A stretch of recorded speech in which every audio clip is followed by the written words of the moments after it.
Hello friends, good afternoon. My name is Dickens Kumar Sinha and I welcome you to Tektronic IAS academy. हम लोग friends Bihar current affairs हम लोग कर रहे हैं 2023 जो हम लोग है कर रहे हैं और ये एसपीडी से कर रहे हैं। इसी सीरीज में नेक्स्ट वीडियो हम लोग करने जा रहे हैं। इसमें हम लोग पेज नंबर 5 तक हम लोग कवर कर चुके थे और ये हम लोग नेक्स्ट पेज नंबर 6 करने जा रहे हैं फ्रेंड्स। जो बिहार विधानसभा चुनाव 2020 में हुआ था उसके बारे में थोड़ा सा डिटेल देख लेंगे क्योंकि पूछ लेता है एग्ज़ाम में। उसके बाद बिहार में कौन क्या कहाँ पे क्या है, कौन से पोस्ट पे कौन सा है वो देखेंगे। उसके बाद फिर देखेंगे बिहार में लोकसभा चुनाव जो 19 में हुआ था वो देखेंगे। और उसके बाद फिर देखेंगे कि विकसित बिहार में 7 निश्चय योजना जो लागू किया गया था नीतीश कुमार के द्वारा, तो जो 2015 में लॉन्च हुआ था वो भी देखेंगे। और जो 7 निश्चय 2 स्कीम जो आया है वो भी देखेंगे। और उसके बाद बिहार के प्रमुख ऑपरेशन जो है, बहुत सा ऑपरेशन लॉन्च हुआ है, तो कौन सा ऑपरेशन कौन सा किसके लिए लॉन्च हुआ वो देखेंगे। और कल से जनगणना वगैरह स्टार्ट करेंगे। एक दिन में जनगणना खत्म हो जाएगा, एक दिन में इकोनॉमिक सर्वे खत्म हो जाएगा, एक दिन में बजट खत्म हो जाएगा और एक दिन में फॉरेस्ट रिपोर्ट वगैरह लाएंगे। इस तरह से करते करते आई थिंक 8-10 लेक्चर में तो ख़त्म ही हो जाएगा सारा। तो टेंशन नहीं लेना है, अभी करते हैं बिहार विधानसभा चुनाव करते हैं फ्रेंड्स अभी हम लोग। तो देख लेते हैं।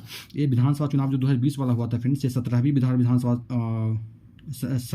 विधानसभा का गठन के लिए था ये। और इसमें 3 चरणों में चुनाव हुआ था फ्रेंड्स। एनडीए को टोटल 125 सीट प्राप्त हुआ था, जिसमें कि महागठबंधन जो था उसको 110 सीट मिला था और 8 सीट अन्य को आया था।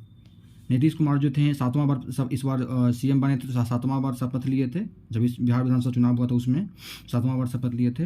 और कटिहार के विधायक तारकिशोर प्रसाद तथा बेतिया से निर्वाचित बिहार विधायक रेणु देवी थी। ये बता इसलिए रहे हैं क्योंकि ये जो डिप्टी सीएम बने थे ना फ्रेंड्स, तो 2 लोग बने थे, तारकिशोर प्रसाद बने थे और रेणु देवी बनी थी। तो तारकिशोर प्रसाद जो हैं जो बीजेपी के थे वो कहाँ से जीते थे, कटिहार के विधायक थे वो। और रेणु देवी कहाँ के थी, तो बेतिया की थी। याद कैसे रहेगा, तो रेणु देवी बेटी है ना, बिहार की बेटी है, तो बेतिया से आई है बेटिया, ऐसे करके याद कर लीजिएगा। उसके बाद फिर आगे देख लीजिए कि चुनाव में 59.39 मैंने 59.39% याद रहेगा, 59.39% महिलाओं ने वोट दिया था। मैंने टोटल महिलाओं में से जितना परसेंट महिलाओं ने वोट दिया था, लेकिन उनके खाते में विधानसभा के 243 सीटों में से केवल 26 सीट ही गया है। मतलब 243 सीट है फ्रेंड्स बिहार विधानसभा में, तो टोटल 243 सीट है। उसमें से उसका मात्र 10.6% ही महिला जीती है। इतना सीट में से मात्र 26 सीट है जो महिला जीती है, बाकी में से जेंट्स हैं। बाकी इतना में से इतना घटा दीजिएगा तो बाकी जितना भी सीट है जेंट्स हैं। तो ये हो गया, 26 सीट मात्र जीती है। उसके बाद फ्रेंड्स 57.05% टोटल मतदान हुआ है। टोटल मतदान इतना परसेंट हुआ है 57%। और इसमें से पुरुषों का मतदान रहा है 54.68%। अब देख लीजिए, इतना टोटल मतदान हुआ है, जितना लोग मतदान किए हैं ना उसका परसेंटेज निकालेंगे। जितना टोटल लोग एलिजिबल थे उसमें से कितना मतदान किए, ये परसेंटेज निकालेंगे तो ये इतना आएगा 57.05%। इतना मतदान हुआ है, ठीक है ना। उसमें से पुरुषों का परसेंटेज निकालेंगे कितना मतदान किए, तो ये 54.68 आएगा। और टोटल महिला कितना थी, उसमें से महिला का परसेंटेज निकालेंगे तो इतना आता है 59.39%। तो कंफ्यूज नहीं कीजिएगा ये। तो ये आरजेडी को कितना सीट मिला है फ्रेंड्स, 75 सीट मिला था आरजेडी को, राजद को। और बीजेपी को 74 सीट मिला था। तो बीजेपी 74 सीट के साथ में दूसरी सबसे बड़ी पार्टी बनी थी। मुख्य निर्वाचन अधिकारी कौन थे, मुख्य निर्वाचन अधिकारी मतलब कौन, चीफ इलेक्शन कमिश्नर। तो मुख्य निर्वाचन अधिकारी कौन थे यहाँ का मतलब बिहार में चीफ इलेक्शन ऑफिसर कौन थे, HR श्रीनिवास थे ये।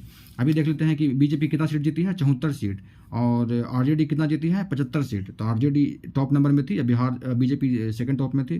और आरजेडी का सबसे ज़्यादा वोट परसेंटेज मिला था 23% के आसपास था, 23.1%। तो एक बार ध्यान में रख लीजिए, बस मोस्ट इंपोर्टेंट ध्यान में रख लीजिए। जैसे आरजेडी का 75%, बीजेपी का 74% याद कर लीजिए। जेडीयू का 43 और ये कांग्रेस को 19 मिला था। इतना ध्यान में रख लीजिए, बाकी तो एक बार देख लीजिए, याद रहे तो ठीक है, नहीं तो कोई दिक्कत नहीं है।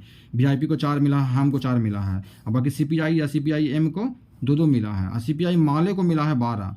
और जो एमआईएम जो है AIMIM जो है ओवैसी का पार्टी है, उसको 5 सीट मिला है।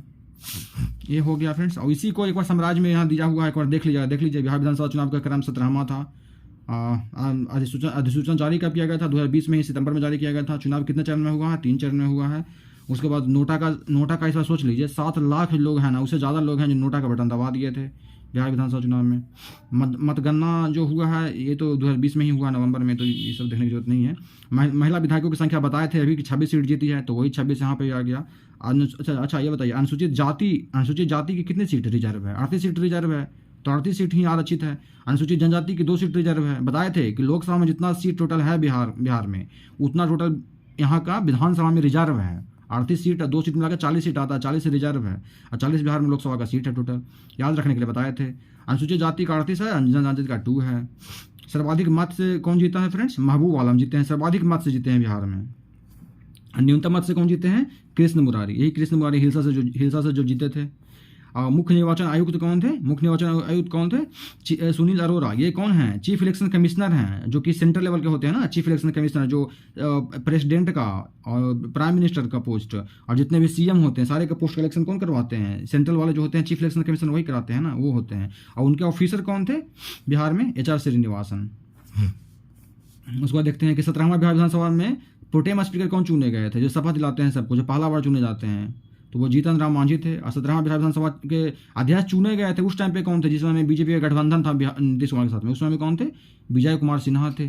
उसके बाद देख लीजिए, नोटा का बटन दबाने वाले मतदाताओं की संख्या 7 लाख था। किस में? लोकसभा में नहीं, बिहार विधानसभा में। देख लीजिए, बिहार विधानसभा में देख लीजिए ये कितना 7 लाख हैं जो कि नोटा का बटन दबाए हैं। बिहार चुनाव में सबसे बड़ी जीत बलरामपुर सीट से जीत हुई है। किसको? अभी बताए थे सबसे ज़्यादा जीता कौन है? महबूब आलम। तो वही महबूब आलम है जो CPI माले के हैं। उसके बाद इसे सबसे छोटी मार्जिन से कौन जीता है? हिलसा में जीते हैं। कौन जीते हैं? कृष्ण मुरारी शरण, जो ये हैं, यही हैं जीते हैं, जो बीजेपी के जो हैं, जदयू के हैं और RJD को हराए हैं। और उसके बाद VIP के प्रमुख मुकेश सहनी जो हैं, सिमरी बख्तियारपुर से चुनाव हार गए हैं। सिमरी बख्तियारपुर पटना में नहीं है फ्रेंड्स, ये सहरसा में है। बताए थे आप लोगों को जो ट्रिक के थ्रू पीछे। उसके बाद देखते हैं फ्रेंड्स, बिहार में आतंक कौन क्या कहाँ पे है, जो देख लेते हैं। तो नीतीश कुमार हैं फ्रेंड्स, जो हम लोग का मुख्यमंत्री हैं, यही गृह मंत्री भी हैं और सामान्य प्रशासन विभाग मंत्री भी हैं, निगरानी विभाग में हैं, निर्वाचन एवं सभी अनावंटित जितना भी अनावंटित विभाग है सबके हेड यही हैं। तेजस्वी प्रसाद क्या हैं? उप मुख्यमंत्री हैं, जो स्वास्थ्य भी देखते हैं, पथ निर्माण देखते हैं, नगर विकास एवं आवास ग्रामीण कार्य भी देखते हैं। विजय कुमार चौधरी जो हैं कौन? ये विजय कुमार, ये अलग हैं, कन्फ्यूज नहीं कीजिएगा। यहाँ पे जो 17वां बिहार विधानसभा के अध्यक्ष कौन चुने गए थे? विजय कुमार सिन्हा, जो बीजेपी में साथ में जब JDU था, गवर्नमेंट बनाए थे, तो उस समय में ये चुने गए थे अध्यक्ष। लेकिन ये विजय कुमार चौधरी हैं फ्रेंड्स, जो ये हैं विजय कुमार चौधरी हैं। ये विजय कुमार चौधरी क्या है? फाइनेंस मिनिस्टर हैं। और विजेंद्र प्रसाद क्या है? ऊर्जा मंत्री। ऐसे भी इंद्र क्या होता है? इंद्र ब्रज बने वज्र, इंद्र के पास गुस्सा ज़्यादा होता है, वज्र ज़्यादा होता है, तो समझिए ना कि ऊर्जा मंत्री। इंद्र वर्षा भी कराते हैं। इंद्र वर्षा के पहले क्या होता है? बिजली कड़कता है, गड़गड़ाहट होता है, जिसमें ऊर्जा निकलता है, तो ऊर्जा मंत्री याद हो जाएगा ऐसे आपको। तेज प्रताप यादव देख लीजिए, पर्यावरण मंत्री, क्लाइमेट मिनिस्टर यही है ना, ये क्लाइमेट चेंज वगैरह, इन्वायरमेंट एंड क्लाइमेट चेंज हो गया।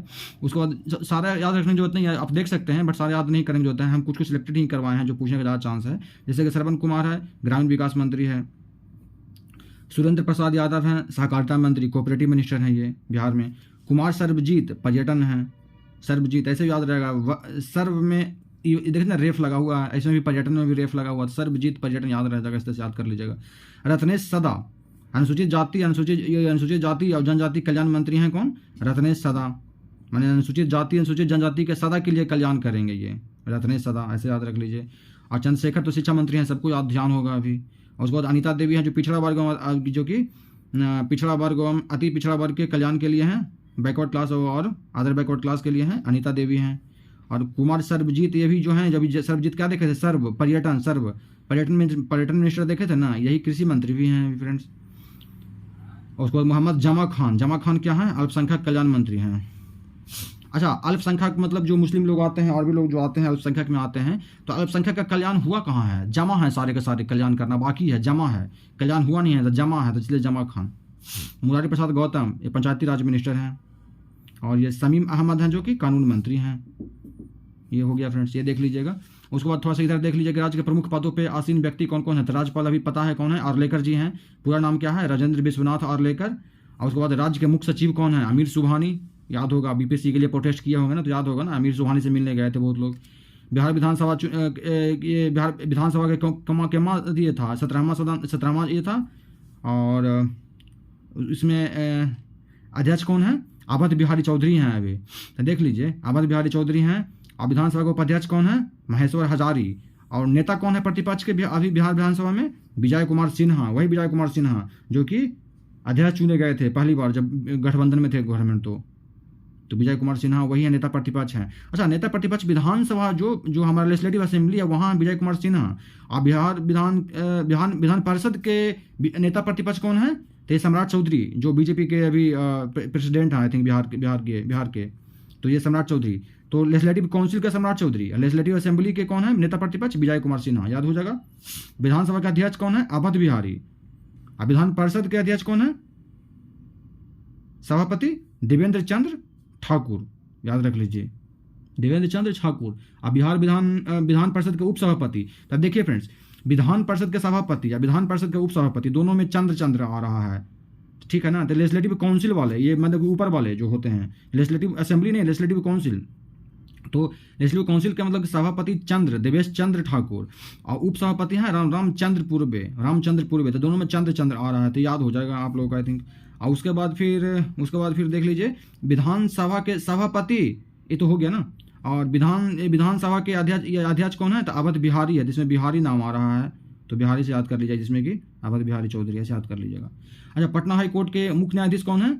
के विनोद चंद्र। तो केवीसी खेलते हैं ना, कौन बनेगा करोड़पति। तो पटना हाई कोर्ट के मुख्य न्यायाधीश हैं अभी हैं केवीसी हैं, के विनोद चंद्र हैं। राज्य के महाधिवक्ता कौन है? जो एडवोकेट जनरल होता है, पीके शाही है। राज्य के पुलिस महाधिवक्ता डीजीपी कौन है?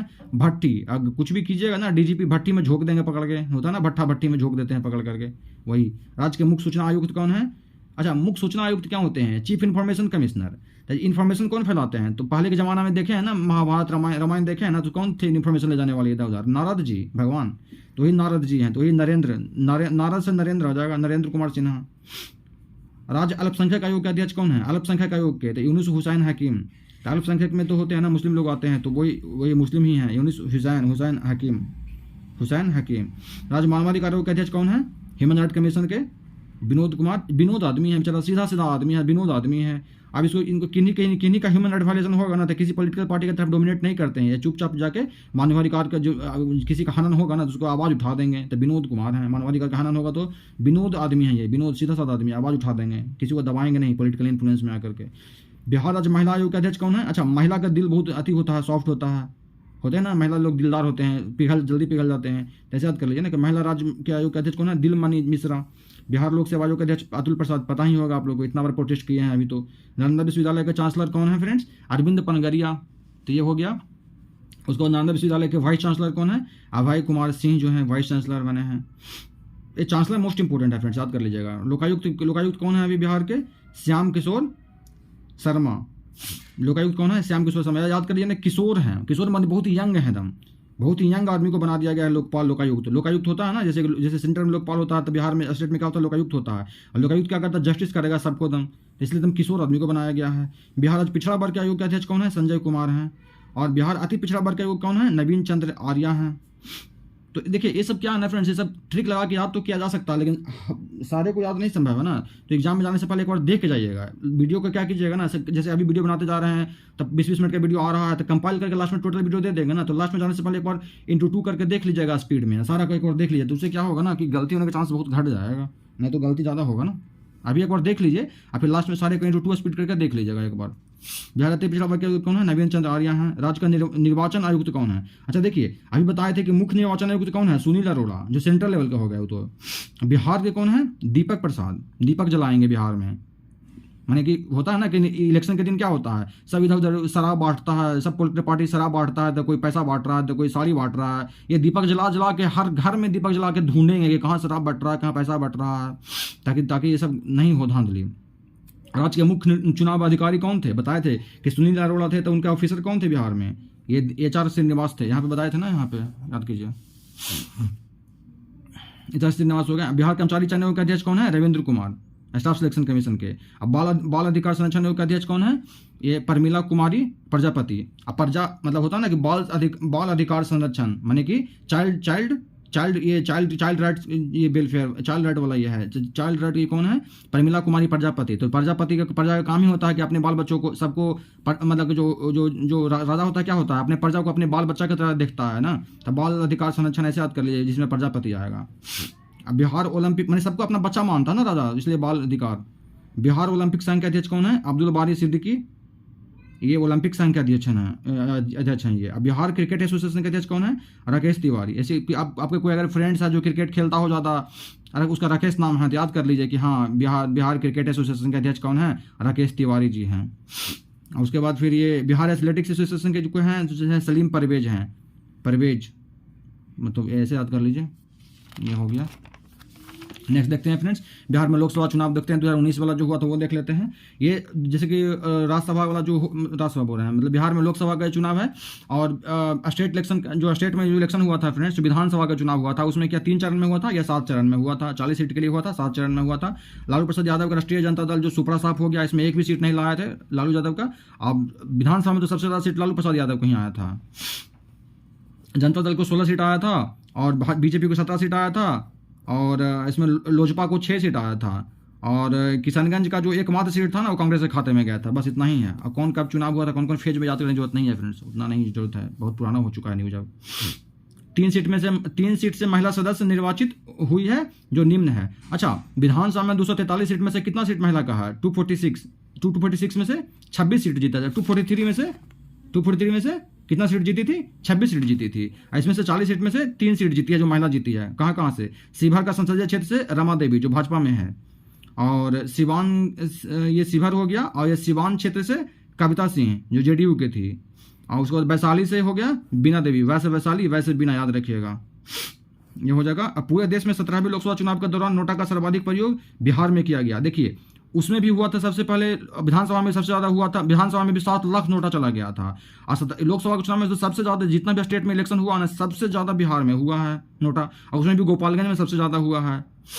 सोचिए ना फ्रेंड्स कि सोचिए कि अगर बीजेपी या जेडीयू गठबंधन करेगा तो मुस्लिम लोग तो ऐसे भी थोड़ा सा ये नाराज हो जाएंगे ना। तो गोपालगंज में मुस्लिम का पॉपुलेशन ज़्यादा है, तो सोच लीजिए वहाँ के सबसे ज़्यादा नोटा का हुआ है कि हम किसी को नहीं देंगे, चलो हम नोटा को दे देते हैं ऐसे। अब पटना में सबसे कम नोटा का प्रयोग हुआ है फ्रेंड्स। चलिए देखते हैं कि मोदी कैबिनेट का जो बना था, तो उसमें बिहार के 3 जो थे कैबिनेट मिनिस्टर थे, कौन कौन? पशुपति कुमार जो पारस थे वो थे खाद्य प्रसंस्करण एवं उद्योग मंत्री, गिरिराज सिंह थे ग्रामीण विकास एवं पंचायती राज मंत्री, और आर.के. सिंह थे ये विद्युत एवं नवीकरणीय ऊर्जा मंत्री, याद करिएगा। और राज्य मंत्री 2 राज्य मंत्री थे, अश्विनी कुमार चौबे और नित्यानंद राय।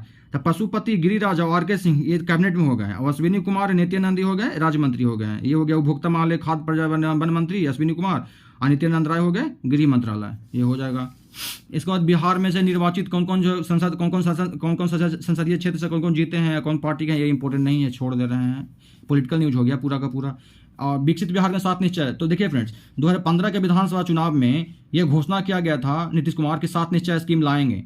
तो जो 2016 में हुआ तो बारी बारी से इस निश्चय को लागू कर दिया गया। 2016 में तो सोचा गया था कि 2015 से 20 के बीच में चलाया जाएगा 7 निश्चय 1, और 2016 में ये जारी कर दिया गया। तो 7 निश्चय कौन कौन है फ्रेंड्स, पहले देख लेते हैं। आरक्षित रोजगार, महिलाओं को अधिकार, महिलाओं का अधिकार के लिए हर घर नल का जल हो गया, आर्थिक हाल युवाओं को बल हो गया, हर घर बिजली लगातार हो गया, बिजली के लिए घर तक पक्की गली नालियां हो गया। रटने की जरूरत नहीं, एक बार ध्यान में रखिएगा तो आप मार दीजिएगा। शौचालय निर्माण, घर का सम्मान, अवसर बढ़े, आगे पढ़े, और ये हो गया, इतना 7 निश्चय हो गया। अभी देख लेते हैं, एक देख लेते हैं 1 बाय 1। जैसे आरक्षित रोजगार, महिलाओं का अधिकार, तो याद कैसे रहेगा? देखिए याद कर रटने की जरूरत नहीं है। अभी क्या हो रहा है, वुमेन को हर जगह 35% रिजर्वेशन हो चुका है ना फ्रेंड्स, तो इसी के अंदर में हुआ है। सर्वप्रथम इसी निश्चय की शुरुआत हुई, इस निश्चय के सबसे पहले यही निश्चय लाया गया था महिलाओं के लिए। ऐसे भी बोलते हैं ना कि वुमेन फर्स्ट, तो याद हो जाएगा आप लोग को कि आरक्षित रोजगार, महिलाओं का अधिकार सबसे पहले लाया गया था। और इसके अंतर्गत क्या किया गया है, बिहार के सभी सेवा संवर्गों में, जितना भी बिहार राज्य में गवर्नमेंट जॉब होगा ना, उसमें महिलाओं को 35% आरक्षण दिया जाएगा फ्रेंड्स, सीधे भर्ती में। तो ये याद रहेगा ना कि आरक्षित रोजगार, महिलाओं का अधिकार एक है हमारा। हर घर नल का जल, देखते होंगे फ्रेंड्स कि हर गांव में धीरे धीरे क्या हो रहा है, नल का जल पहुंचाया जा रहा है, पीने के लिए शुद्ध पानी पीने के लिए पहुंचाया जा रहा है, तो ये भी याद हो जाएगा। आर्थिक हाल युवाओं को बल, इसमें क्या हो रहा है ना कि बिहार स्टूडेंट्स क्रेडिट कार्ड लाया जा रहा है, मुख्यमंत्री निश्चय स्वयं सहायता भत्ता योजना लाया जा रहा है, कुशल युवा के कार्यक्रम लाया जा रहा है, बिहार स्टार्टअप नीति 2016 लाया जा रहा है। ये सब किस लिए लाया जा रहा है? ताकि युवाओं को बल मिल सके, ताकि कोई आर्थिक सोल्यूशन निकल सके, आर्थिक हल निकल सके, और युवाओं को बल मिल सके। तो ये इसमें से सबसे मोस्ट इंपोर्टेंट बिहार स्टार्टअप नीति 2016 लाया गया। पूछ देगा बिहार स्टार्टअप नीति कब लाया गया? 2016 लाया गया था। इसी के तहत 7 निश्चय, आर्थिक हल, युवाओं को बल। 2016 में तो फ्रेंड्स अभी बताए हैं कि 2016 में तो लागू ही हुआ है, ये चालू हुआ है 7 निश्चय 1। तो इसी समय लाया जाएगा ना, इससे पहले कैसे आ सकता है ये बिहार स्टार्टअप नीति 2016। हर घर बिजली लगातार में भी देखते हैं फ्रेंड्स कि 2018 के दिसंबर तक विद्युत संपर्क, जो जितना भी संपर्क विहीन जितना भी घर था ना, उसको विद्युत संपर्कता प्रदान करने के लिए लक्ष्य निर्धारित किया गया था फ्रेंड्स, जिसमें उसको 2018 के दिसंबर तक रखा गया था लक्ष्य। उससे पहले ही फ्रेंड्स हमारा ये लक्ष्य पूरा हो चुका है, मैंने हर घर बिजली पहुँचा दिया गया है। तो हर घर बिजली हो गया, हर घर पानी हो गया, और महिलाओं के लिए 1 हो गया, 3 युवाओं के लिए हो गया, 4 और 3 देख लीजिए जहाँ पे पक्की नली गली हो गया। अभी देख रहे हैं कि हर घर में हर गांव में नाली और गली बनाया जा रहा है, पक्का बनाया जा रहा है। शौचालय निर्माण देख ही रहे होंगे ना कि हर घर में शौचालय बनवाने के लिए मुहिम छेड़ा गया है, जिसमें में होता है ना स्वच्छ भारत अभियान। तो उसी के करस्पॉन्डिंग बिहार में स्वच्छ भारत अभियान के करस्पॉन्डिंग बिहार में एक स्कीम है, उसको बोलते हैं लोहिया स्वच्छ बिहार अभियान बोलते हैं, शौचालय निर्माण के लिए और स्वच्छता के लिए। ये हो गया। अवसर बढ़े आगे बढ़े, इसमें है कि प्रत्येक जिले में जीएनएम स्कूल खोला जाएगा, प्रत्येक अनुमंडल में एएनएम स्कूल खोला जाएगा, और भी बहुत सारा चीज़, जैसे कि प्रत्येक जिले में पैरामेडिकल की स्थापना किया जाएगा, प्रत्येक जिले में पॉलिटेक्निक संस्थान खोला जाएगा। तो ऐसे बहुत सारा देख सकते हैं फ्रेंड्स, ये सब ज़्यादा इंपॉर्टेंट है नहीं, जो इंपॉर्टेंट है बता दे रहे हैं आप लोग को। 7 निश्चय योजना का प्रभाव क्या हुआ है फ्रेंड्स, हर घर में बिजली पहुँच गया है फ्रेंड्स, है ना। हर घर में क्या हो गया, हर घर में पीने का पानी पहुँच चुका है, और उसके बाद क्या हो रहा है, महिलाओं का अधिकार मिल रहा है, नली वाली पक्की बन गया है, ये सब चीज़ हो रहा है ना। 7 निश्चय 2 देखते हैं फ्रेंड्स, इसमें जैसे कि क्या है, जैसे वो 15 से 20 था ना, तो ये 20 से 25 है, ये नेक्स्ट 5 ईयर्स के लिए लाया गया, 7 निश्चय 2 लाया गया। इसमें क्या इसमें है कि देखिए, इसमें युवा शक्ति बिहार की प्रगति, इसमें युवा शक्ति पे फोकस किया गया। सशक्त महिला सक्षम महिला, माने कि उसमें क्या था देखिएगा ना कि आर्थिक हल युवाओं को बल एक था। अब महिला के लिए भी देखिएगा तो क्या था, आरक्षित रोजगार, महिला का अधिकार, यहाँ भी महिला के लिए था, युवाओं के लिए था, लेकिन कंप्लीट नहीं हुआ ना। बिजली का कंप्लीट हो चुका है, पानी कंप्लीट हो चुका है, बहुत सारा स्कीम अभी कंप्लीट नहीं हुआ, तो उसको कैरी फॉरवर्ड किया गया 7 निश्चय 2 में। जैसे देखिए युवाओं के लिए फिर से यहाँ किया गया, वहाँ था आपका आरक्षित रोजगार, महिलाओं का अधिकार और आर्थिक हाल, युवाओं को बल। यहाँ पे है कि युवा शक्ति बिहार की प्रगति, ऐसा है। और देखिए सशक्त महिला सक्षम महिला, दोनों महिला के लिए और युवा के लिए फिर से लाया गया है, क्योंकि वो कैरी फॉरवर्ड कर दिया गया। अच्छा, हर खेत तक सिंचाई का पानी के लिए लाया गया है, पिछले बार नहीं था ना कि सिंचाई का पानी नहीं था पिछले बार। स्वच्छ गांव समृद्ध गांव को समृद्ध बनाने के लिए, और स्वच्छ शहर विकसित शहर को समृद्ध बनाने के लिए, सुलभ संपर्कता, रोड को सही से बना करके संपर्कता सही करने के लिए, सबके लिए आरक्षित स्वास्थ्य सुविधा, स्वास्थ्य के लिए। देखिए फ्रेंड्स, इसमें युवा के लिए, महिला के लिए कैरी फॉरवर्ड किया गया जो पिछले बार था। उसके अलावा गांव को, शहर को स्वच्छ बनाने के लिए अलग से 2 गाइड कर दिया, 4 हो गया। खेत के सिंचाई के लिए एक अलग से लाया है 5, सुलभ संपर्कता 6, और ये सबसे लिए अतिरिक्त स्वास्थ्य सुविधा, तो स्वास्थ्य के लिए अलग से लाया गया है इस बार, 7 हो गया। अब थोड़ा सा अंदर देख लेते हैं, जैसे कि बिहार युवा शक्ति बिहार की प्रगति में क्या किया ना कि हर जिले में मेगा स्किल सेंटर खुलेगा, और जितना भी IITI पॉलिटेक्निक सेंटर है ना फ्रेंड्स, उसमें क्या होगा, सेंटर ऑफ एक्सेलेंस बनाया जाएगा। बस इतना ही देख लीजिए, काफ़ी है ये। अच्छा, महिला के लिए जैसे पिछले बार तो क्या किया गया, 35% रिजर्वेशन दिया गया हर जॉब में, और इस बार क्या किया जा रहा है, पिछले बार युवा में क्या किया गया था, युवा में तो था कि हमारा स्टार्टअप ये पॉलिसी लाया गया था ना, बिहार स्टार्टअप पॉलिसी लाया गया था ना 2016, बिहार स्टार्टअप नीति लाया गया था। इसमें है कि skill centre, mega skill centre और सेंटर ऑफ एक्सेलेंस सब बनाया जाएगा। पिछले बार महिलाओं को क्या किया, 35% रिजर्वेशन दिया गया था। अब इस बार क्या बात किया जा रहा है कि उद्योग में अगर कोई महिला उद्योग चालू करती है, तो उसका जितना भी लागत आता है ना, उसका 50% महिला का जितना भी लागत आ रहा है, उसका 50% तक गवर्नमेंट देगी लोन के रूप में, ठीक है ना।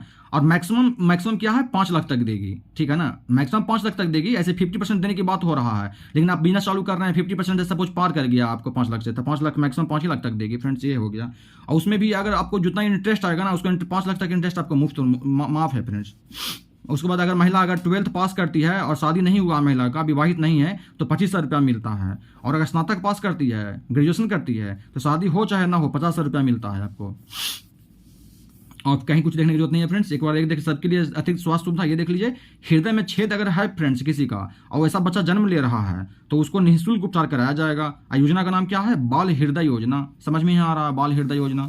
अच्छा फ्रेंड्स, बिहार में कुछ ऑपरेशन चलाया गया है, तो उसके लिए देख लेते हैं। जैसे ऑपरेशन कोबरा है, तो कोबरा मतलब क्या होता है, नाग में क्या करता है, डांसता है, तो डांसेगा किसी को, माफिया गिरोह को समाप्त करने के लिए चलाया गया। ऑपरेशन प्रहार होता है ना कि प्रहार करेंगे। अच्छा, या प्रहार से याद कर लीजिए कि पहर मतलब क्या होता है, 2 पहर। पहर मतलब होता है ना कि टाइमिंग, पहर 2 बोलते हैं ना, 2 पहर 3 पहर बीत गया, अभी तक हो रहा है। शराबी लोग होते हैं ना, वो पहर नहीं देखते हैं, दिन भर बैठ के पीते हैं। पहर भर के 1 पहर 2 पहर नहीं देखते हैं, दिन भर पीते हैं, तो पहर से प्रहार याद कर लीजिए। प्रहार शराब शराबबंदी कानून जो लाया गया था ना, उसको उल्लंघन करते हैं ना, उसके लिए चलाया गया है। ऑपरेशन टास्क फोर्स, अच्छा फोर्स किसके लिए उतारने का पड़ता है? अगर नक्सली एरिया में नक्सल ज़्यादा बढ़ गया है तो फोर्स उतारना पड़ेगा ना, इसलिए फोर्स, टास्क फोर्स नक्सलियों के उन्मूलन के लिए। ऑपरेशन उजाला, अच्छा देखिए फ्रेंड्स, उजाला में किसको जरूरत है? जो अंधकार में है। अंधकार में कौन है? जो रेड लाइट एरिया में फ्रेंड्स जो जिस्म का जो खरीद फरोख्त होता है, जो मतलब कि जो सेक्सुअल जो एक्टिविटी में जो लेडीज लोग इन्वॉल्व रहते हैं और जो लोग उस एरिया में रहते हैं रेड लाइट में, तो उन लोग मजबूरी में रहते हैं ना, उनको निकाल करके बाहर लाना गवर्नमेंट का रिस्पॉन्सिबिलिटी है। तो मुजफ्फरपुर जिला में जो रेड लाइट एरिया है ना, उसको समाप्त करने के लिए ऑपरेशन उजाला चलाया गया। जो अंधकार में है उसको उजाला में ले जाना है। Operation black panther, black panther friends Paschim Champaran में जितना भी दुश्मनी के कारण जितना भी समस्या उत्पन्न हुआ है ना, या नक्सली का जो जितना भी प्रॉब्लम है ना, पश्चिम चंपारण में जो भी प्रॉब्लम आया है नक्सलियों का या दुश्मनी के कारण, जो पर्सनल दुश्मनी के कारण जो मारपीट होता है, वहाँ पे अपराध जो होता है, उसको रोकने के लिए ब्लैक पैंथर लाया गया है। पश्चिम चंपारण के, वेस्ट चंपारण के लिए खाली है। ऑपरेशन जैगुआर क्या है फ्रेंड्स? तो अंग प्रदेश, अंग बोले तो क्या आप बताइएगा? ऐसे बता देते हैं, भागलपुर वाला एरिया को अंग बोलते हैं। तो अंग प्रदेश और कोसी अंचल के दियारा में सक्रिय अपराधियों के सफाया के लिए, माने कि जो इधर अंग वाले एरिया और कोसी जो अंचल है ना, वहाँ पे जो अपराधी है उसको समाप्त के लिए ऑपरेशन जैगुआर चलाया गया है फिर से। अच्छा ऑपरेशन धनवंतरी, धनवंतरी मतलब भी लग रहा है कि जो औषधि से रिलेटेड है ना, तो अवैध नक्सली औषधि का नियंत्रण हेतु अवैध तरीके से नक्सली या अवैध तरीके से या नकली कोई औषधि बना रहा है ना फ्रेंड्स, दवाई नकली बना रहा है ना, उसको रोकने के लिए धनवंतरी। ऑपरेशन मानसून, मानसून मतलब क्या होता है? वर्षा। अब वर्षा ऋतु में क्या होता है? जब वर्षा ऋतु होता है तो क्या होता है? बारिश तो काफ़ी होगा, बारिश होगा तो क्या होगा? जंगल में कोई जाएंगे नहीं। अब जंगल में जब अब हमारा जो जंगल का जो स्टाफ वगैरह पुलिस वगैरह अगर गश्त नहीं करेगी जंगल में, तो क्या होगा? वहाँ पे अवैध रूप से शिकार बढ़ जाएगा जंगल में। तो ये वर्षा ऋतु में संरक्षित वनों में से अवैध जो शिकार होता है ना, उसको रोकने के लिए मानसून। ऑपरेशन चाणक्य क्या होगा? चाणक्य मतलब क्या है? कुछ ऐसा समझ में आ रहा है ना कि बाजार में दैनिक उपयोग में वस्तुओं की जो भी यूज हम लोग दैनिक यूज, जो भी बाजार में दैनिक यूज के जो भी सामान बाजार में मिलता है फ्रेंड्स, उसमें जो मिलावट होता है उसको रोकने के लिए ऑपरेशन चाणक्य है। चाणक्य नीति यूज कर रहे हैं हम लोग मिलावट को रोकने के लिए। ऑपरेशन फ्लड क्या है फ्रेंड्स? दूध उत्पादन को बढ़ाने के लिए ऑपरेशन फ्लड है फ्रेंड्स। उसके बाद टोडरमल, तो टोडरमल जब पढ़ाएंगे ना मेडिवल, तब पढ़ाएंगे कि वो भूमि सुधार के लिए बहुत काम किया था टोडरमल। तो वही है कि राज्य में भूमि सुधार कार्यों को तीव्रता लाने के लिए एवं भूमिहीनों को समुचित भूमि वितरण के लिए क्या चलाया गया है? टोडरमल। ऑपरेशन रोजगार क्या है फ्रेंड्स? सारण जिले में रोजगार की समस्या को दूर करने के लिए चलाया गया है रोजगार। ये सारण जिले का ही है एक। ऑपरेशन कॉम्बिंग क्या है? कॉम्बिंग होता है ना कि कंघी करते हैं। तो कंघी क्यों करते हैं? बाल को एक सीधा करने के लिए, बाल में से कहीं इधर उधर कुछ है तो उसको हटाने के लिए, है ना। तो कॉम्बिंग। दमरिया में क्या हुआ था? नरसंहार हुआ था। तो दमरिया कहाँ पड़ता है? गया जिले में। तो वहाँ पे नरसंहार हुआ था, तो उसको अपराधी जो थे ना, उसको पकड़ने के लिए, उसको पनिशमेंट देने के लिए कॉम्बिंग चलाया गया है। ऑपरेशन सिद्धार्थ मतलब भी समझ में आता है कि सीधा। अच्छा याद कर लीजिए, सिद्धार्थ क्या थे? अंगुली माल डाकू की कहानी सुने हैं ना फ्रेंड्स। सिद्धार्थ को जंगल में जा रहे थे तो बुद्ध को एक जंगल में अंगुली माल डाकू मिला था, तो वो कैसे डाकू से सीधा आदमी बन गया, कैसे उसमें परिवर्तन हो गया जिंदगी में। तो वही जो माओवादी उग्रवाद जो है ना, उसे निपटने के लिए नक्सल प्रभावित क्षेत्रों में चलाया जा रहा है ये सिद्धार्थ, समझ में आ जाएगा आपको। ऑपरेशन दशक, अच्छा 10 साल के बाद कौन सा ऑपरेशन चलाया जा सकता है? सोचिए, समाज में क्या मतलब कौन से लोग अभी हैं जिसका डेवलपमेंट नहीं हुआ है, किनका स्थिति नहीं सुधरा, कौन से अभी दुर्बल लोग हैं, उनका स्थिति देखने के लिए, सामाजिक न्याय प्रदान करने के लिए, ये सब ना 10 साल में क्या कर सकते हैं? ये सब कर सकते हैं। देखेंगे कि समाज में कितना डेवलपमेंट हुआ, तो इसके लिए चलाया गया। देख लीजिए, इसका उद्देश्य राज्य में आर्थिक एवं सामाजिक रूप से दुर्बल वर्ग के दशा सुधारने और उसे समाज न्याय प्रदान करने के लिए चलाया गया। 10 साल में चलाया गया। ऑपरेशन चारा मतलब क्या होता है फ्रेंड? चारा घोटाला, तो वही है सीबीआई द्वारा चारा घोटाले की जांच कर दोषियों को गिरफ्तार करने हेतु चलाया गया है ऑपरेशन चारा। ऑपरेशन मुद्दगल, ये सब पुराना भी है, कुछ नया भी है, तो एक बार बस ऑपरेशन देख लीजिए, हो सके पुराना पूछ ले। ऑपरेशन मुद्दगल फ्रेंड्स वनों से पत्थरों का तस्करी करने वाले तस्कर माफियाओं के विरुद्ध यह अभियान चलाया गया था। इसके ऑपरेशन की शुरुआत मुंगेर जिले में वन विभाग द्वारा 2002 में शुरू की गई थी। तो मुद्दगल मतलब क्या है? मुद्दगल मतलब क्या? वनों के पत्थरों के, ठीक है ना, वनों के पत्थर का तस्करी, उसको रोकने के लिए चलाया गया था। शुरू कहाँ से हुआ था? मुंगेर से। तो हो गया फ्रेंड्स, आप लोग करवा दिए हैं। कल से आप लोग को जनगणना चालू करेंगे और एक वीडियो करके कर देंगे। 10 पेज हो चुका है फ्रेंड्स। अच्छा है, हम लोग का 3-4 लेक्चर में 10 पेज हो चुका है। कंटिन्यूटी बना कर रखिएगा ना, तो साथ में ये हो तो जाएगा। इसके अलावा और भी बहुत कुछ करा देंगे आप लोगों को। बस इतना हिम्मत रखिए बस, और विश्वास रखिए। तो वीडियो को अगर आप यहाँ तक अगर देख रहे हैं फ्रेंड्स लास्ट तक, इसका मतलब आप सीरियस एस्पिरेंट हैं। तो वीडियो को जरूर शेयर, सब्सक्राइब और लाइक कीजिएगा फ्रेंड्स। मिलते हैं नेक्स्ट वीडियो में। Thank you friends.